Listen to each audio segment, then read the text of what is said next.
Fala pessoal, sejam todos muito bem-vindos ao meu canal, onde dinheiro não é tudo, mas primeiro você precisa ter para poder entender. E no vídeo de hoje a gente vai falar sobre o que a gente pode fazer com os nossos investimentos em 2022 para não sofrer com o caos que o Brasil vai passar, beleza? Então vamos pro vídeo.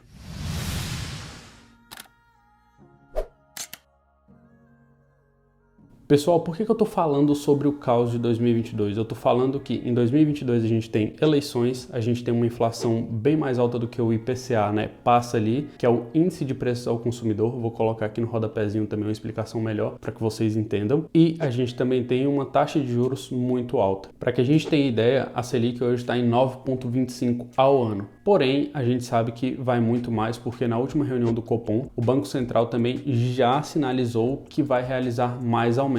Os economistas têm estimado que ela pode chegar ali na casa dos 14 e já tem títulos do governo, né, pré-fixados pagando 14% ao ano. Ou seja, é uma estimativa, já é um sinal ali que o mercado está dando para a gente que a taxa de juros pode chegar nesse patamar. Bom, o que a gente tem que fazer sobre os nossos investimentos em 2022? O primeiro ponto é, você deve fazer isso independente de eleições, independente de taxa de juros, independente de qualquer coisa que aconteça, até mesmo Copa do Mundo, porque acaba sendo um ano ruim, porque comércios fecham e toda aquela confusão que vira o Brasil com os feriados e por aí vai. Mas o que a gente tem que fazer, né, todas as vezes? A gente tem que ter ações na carteira, a gente tem que ter fundos imobiliários, a gente tem que ter ações pagadoras de bons dividendos, nós temos que ter investimentos no exterior, isso sem sombra de dúvida nenhuma, porque a gente pode ver o que a Argentina está passando, o que a Turquia tem passado, né? O que aconteceu com o Afeganistão e o que acabou de acontecer no Chile, quando um presidente que é tido como extrema esquerda, tá? Apesar de não aparecer na mídia, mas ele é considerado pela parte econômica, pela parte produtiva do país,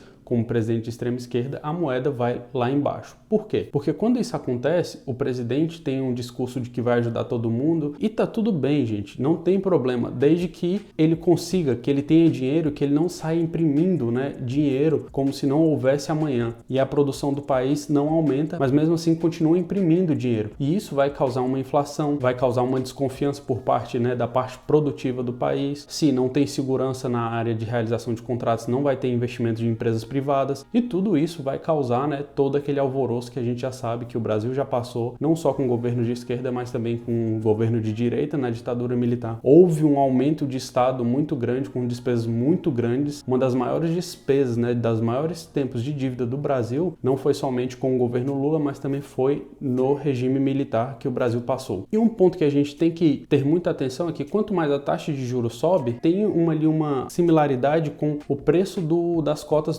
de FIs. Por quê? Toda vez que a taxa de juros sobe, o pessoal começa a tirar dinheiro dos FIs. Por quê? Porque eles querem mais dinheiro. Eles começam a colocar no Tesouro Selic para ganhar um rendimento maior do que dividend yield que os fundos imobiliários têm pago. Ou seja, as cotas começam ali aquela oferta e demanda e começam a ter a queda no preço. E isso não é uma regra, mas é o que acontece conforme tem os movimentos no mercado, tá?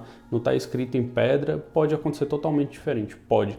Mas em via de regra, né, acontece desta forma. Um outro ponto muito interessante que eu acredito que vocês têm que ter pelo menos 15 a 20% ali, se você tem, vamos supor, se você tem R$1.000 investidos, eu considero que você tem que ter pelo menos de 150 a R$200 de caixa. Então é o seguinte, se você tem R$1.000, você tem que ter de 150 a R$200 em caixa. Vamos falar aqui. A Magalu, ela teve uma queda de 75%, né, no preço das suas ações. E por quê? Porque a taxa de juros sobe muito, empresas de varejo têm uma margem muito baixa, da Magalu fica ali em torno de 2% de tudo que fatura, ou seja, é uma margem muito baixa, muito espremida. E aí, quando ela cai, se você já gostava dela com PL a 200, por que você não vai comprar com um preço sobre lucro a 70? Ou seja, é uma oportunidade, eu não estou falando que isso é uma oportunidade, não é uma recomendação de compra. Eu estou te dando um exemplo. Se uma empresa que mantém todos os seus fundamentos, também não estou falando que a Magalu manteve, até porque eu nunca estudei a empresa, porque eu não tive interesse, porque eu não gosto do setor de varejo, de jeito nenhum. Então, se ela era atrativa, continuou com os mesmos fundamentos, com PL a 70, e antes você comprava ela com PL a 200, por que não utilizar o caixa nessa reserva de oportunidade para comprar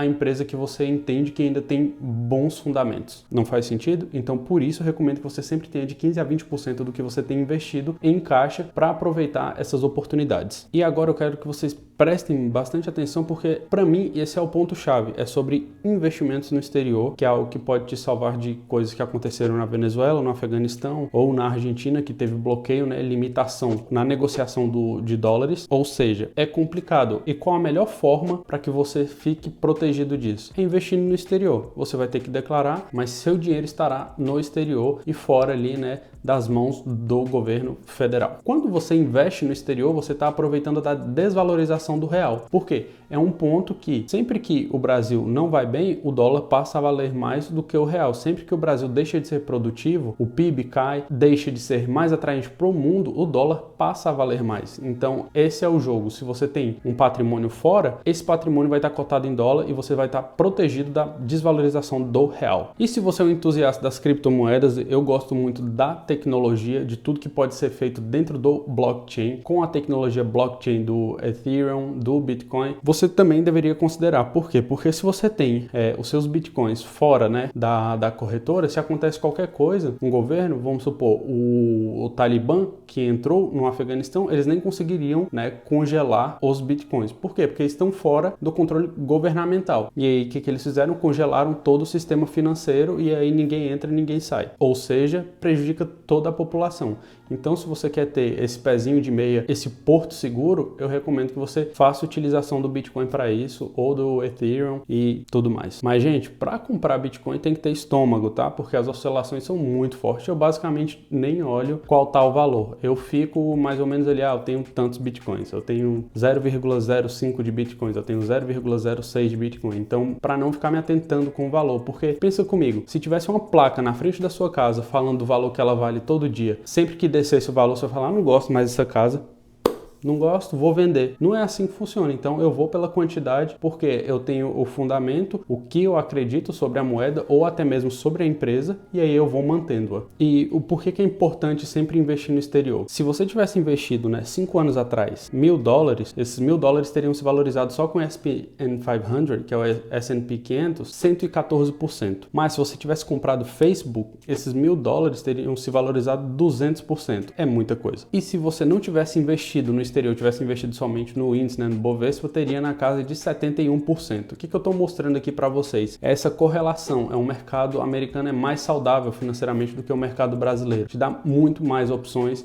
e ainda vai te trazer exposição ao dólar, que apesar de toda a impressão de dinheiro, ainda é uma moeda muito mais forte do que o real. E aí eu peguei um exemplo aqui, que se a gente tivesse investido, né, $1.000 em 2016, nessa mesma data de hoje, de dezembro, a gente teria gasto R$3.270 para aportar esses $1.000. Se a gente tivesse colocado num fundo que replica a valorização do S&P 500, a gente teria algo aproximado em $2.140, ok? Porém, a gente ainda tem que colocar nessa conta a valorização do dólar sobre o real, ou melhor, a desvalorização do real em frente ao dólar. E essa desvalorização foi de aproximadamente 71%, gente. Em 5 anos, o real perdeu 71% do valor frente ao dólar. Ou seja, se você tivesse comprado o ETF IVV, que é o que replica o S&P 500, no dia 28 de dezembro, tá, de 2016, hoje, tá, sem você ter feito nada, cara, você colocou lá, esqueceu, não mexeu mais, não fez mais nenhum aporte, só fez esses R$3.270, tá, que você gastou em 2016, então hoje, no dia 28 de dezembro de 2021, você teria equivalente a R$12.026 em valores brutos, ou seja, praticamente você teve uma valorização de 350% sem fazer nada, gente, você colocou lá no ETF,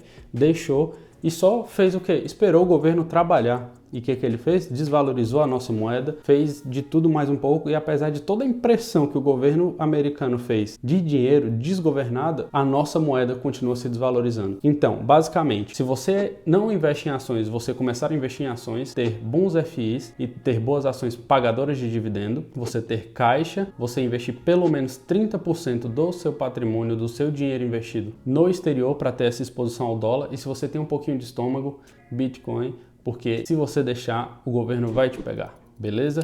Então é isso, espero que todo mundo comece 2022 bem e muito bem protegido. Se inscreva no canal, deixa aquele like e muito obrigado por me acompanhar. Valeu!